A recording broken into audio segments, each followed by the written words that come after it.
Amerikos tautos kūrimo principai. Tai pati naujausia tauta, jai šiek tiek daugiau nei 300 metų.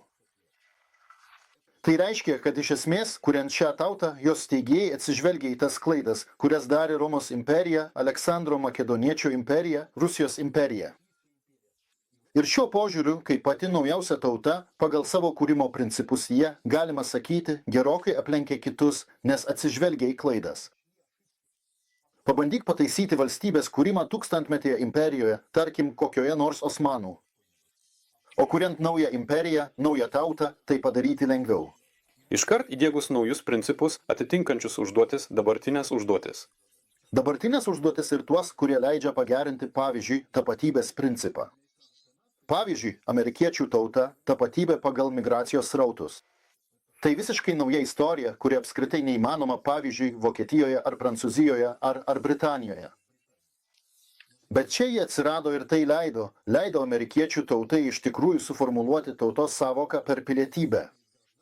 Tai yra štai rusiška tauta, tai tauta pagal kultūrą. Amerikiečių tauta, tai tauta pagal valstybės kūrimą ir pilietybę. Ir šiuo požiūriu, žinoma, amerikiečių tauta pasirodė esanti sėkmingiausia, nes per 300 metų tapti supervalstybę, tai didžiulė sėkmė vien nacionalinės valstybės kūrimo požiūriu.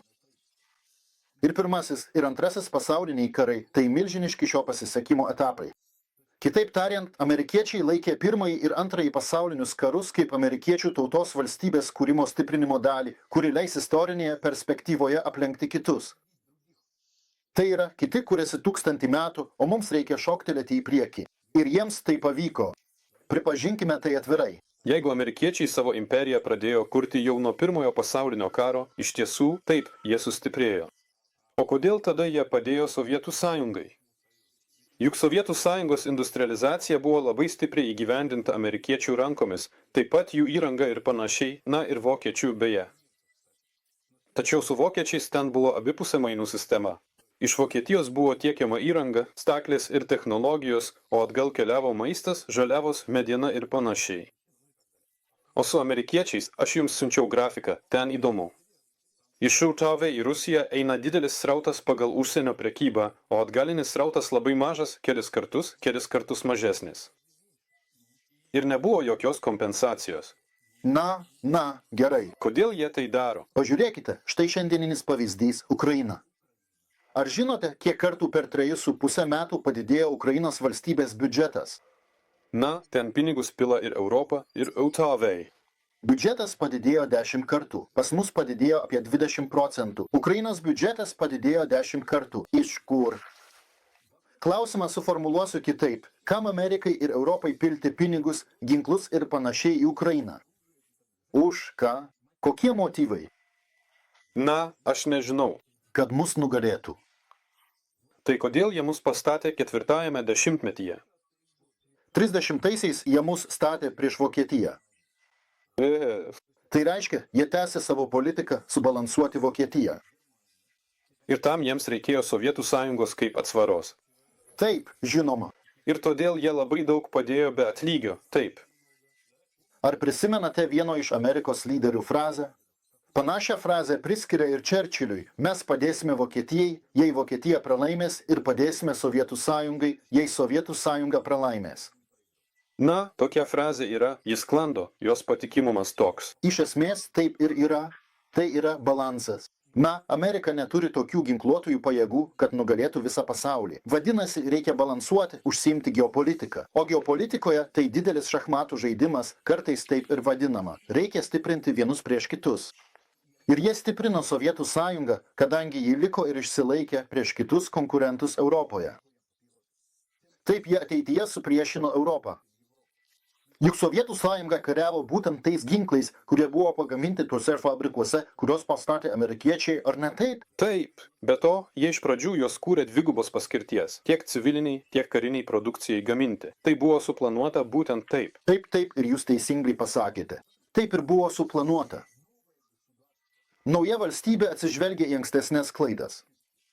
Ji veikia ne pagal intuiciją ar aklo kačiuko bandymų metodą, o strateginių lygių.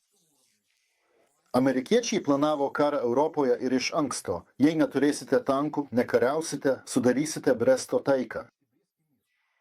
Sąlyginai tariant, taip, o jei turite tankų, kariausite. Jie iš anksto planavo karą. Tai nėra nei gerai, nei blogai. Tai nėra už mus ar prieš mus.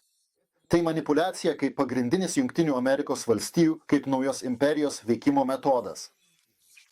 Manipuliacija – skaldyk ir valdyk. Na, principas senas, bet naujame formate, naujame lygyje. O kitas žingsnis tada – pagalba Sovietų sąjungai kare prieš Vokietiją Antrojo pasaulinio karo metu. Taip, politikos tęsinys, kad vokiečiai vėl eitų. Žiūrėk, Vėl taip pat nuėjo. pasaulinis karas. Iš esmės visiškai vienodos pradinės sąlygos. Kas tokia Amerika prieš pat antrąjį pasaulinį karą? Na, o kas? Valstybė. 1 iš 10. Kas yra Amerika po antrojo pasaulinio karo? Taip, galinga ginkluota jėga. Tai yra per 30 metų šuolis, kurį kitos imperijos įveikė per 200 metų, tai kokybiškas valdymas. Dar kartą, motyvai tapti milžinišką, galingą valstybę. Tai yra motyvai bet kuriai valstybei, mažai ar dideliai. Jeigu dabar Lietuvai pasiūlytų prisijungti Suomiją, patikėkite, jis su malonumu prisijungtų. Na, žinoma, jei tik būtų tokia galimybė. Kad ir visa Afrika. Čia išvis neklausimas. Norų yra, galimybių nėra. Visi nori. Bet ne visiems pavyksta, nes Žemės planetoje gyvena žmonės, kurie to nenori. Jie turi armijas. Tom armijoms 1000 metų, politikai 1000 metų. Ten irgi yra savi imperatoriai, vadovai, oligarchai, neleidžia. Nori tapti milžinišką imperiją? Žinai, jie čia tau trukdo su savo tankais. Štai amerikiečiai atsižvelgia į šią patirtį. Jie siekia tų pačių tikslų, kuriuos turėjo Britanija, Vokietija, Prancūzija, iš dalies ir Rusija, remdamiesi šiek tiek kitokių valstybės kūrimo principų. Jie sprendžia tai kitais metodais ir jiems tai sėkmingai pavyksta. Jie istorinį kelią nueina 10 kartų greičiau. Ir beje, su mažesnėmis aukomis. Štai dabar Trumpas sako, mes laimėjome antrąjį pasaulinį karą. Jis juk taip sako. Koks mūsų argumentas prieš jį? Na, mes teisingai sakome, kad mes esame pagrindiniai nugalėtojai. Kodėl mes pagrindiniai? Mes praradome 27 milijonus žmonių. O Trumpas sako, o pas mane kiek ten 800 000. Kaina, jis gavo tokį pat statusą kaip Sovietų sąjunga. Sovietų sąjunga už tai sumokėjo 27 milijonus, o jis 700 000. O rezultatas tas pats. Tiksliau, toks pat. Bipolinis pasaulis. Tai yra 2 galios centrai. Tai yra supervalstybės lygis. Kinai sumokėjo 35 milijonus gyvybių ir net nebuvo Japonijos kapituliacijos akto pasirašytojai. Kaip istorinis paradoksas, ar ne? Na, bet dabar jų statusas jau kitoks. Tai jau kita istorija. Bet tuo konkrečiu momentu jie sumokėjo 35 milijonus gyvybių. Ir net ne jie nugalėjo Japoniją. Taip. Nors ir sumokėjo. Todėl statusas sumokėjo, štai pats faktas, kad sumokėjo, nėra lemiamas rezultato požiūriu. Ar supranti? Lemiamas rezultato požiūriu yra strategija, teisinga ar neteisinga. Amerikiečių strategija tokia, kad jie pasiekė rezultatą mažesnę kainą, bet tokį patį, kokį mes pasiekėme didesnę kainą. Taip. O kinai tuo metu iš vis tokio rezultato nepasiekė, nors sumokėjo daugiau. Iš tikrųjų laimi ne tankai ir ne šturmai, laimi protas. Aukščiausias proto lygis – tai teisinga strategija, teisingas kelias. Amerika kuria pasaulinę imperiją, bet pagal naujus principus. Tai, kas vadinama vienpoliu pasauliu. Tai yra imperija, kuri nesivadina imperija.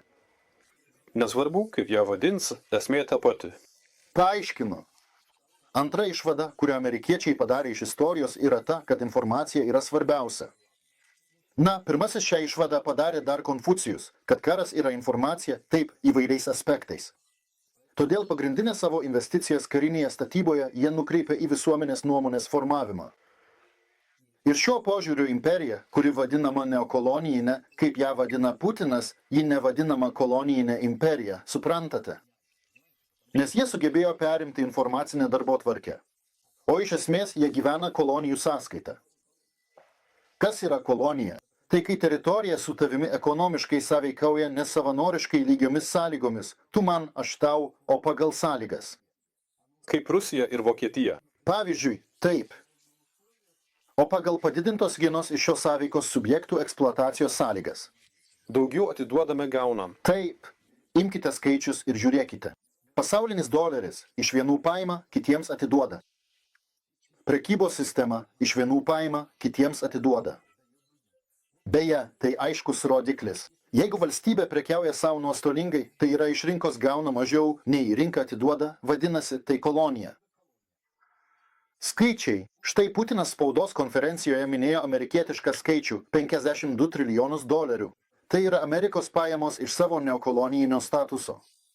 Šios pajamos, beje, didesnės nei Britų imperijos. Nors ten, žinoma, šaudė, buvo sipajų sukilimas, vykdė baudžiamuosius reidus.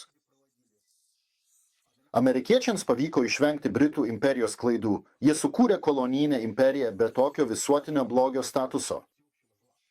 Štai šio veiksnio neįvertino valstybės kūrėjai. Jie gyvena kolonijų sąskaita, be to net 3/4 žiūrint pagal vartojimą pačioje Amerikos teritorijoje. Tačiau kolonijinės valstybės tokios nelaikomos. Priešingai, jos tarsi yra demokratijos ir žmogaus teisų skleidėjos. Pastebėjote? Tai yra, jie iš anksto politikoje tai vadinamas skiepijimu, iš anksto apsisaugojo nuo tokių kaltinimų, kad jie yra kolonijinė valstybė, su kuria reikia kovoti ir kelti nacionalinio išsivadavimo judėjimą visame pasaulyje. Iš esmės, todėl mums tai ir nepavyksta.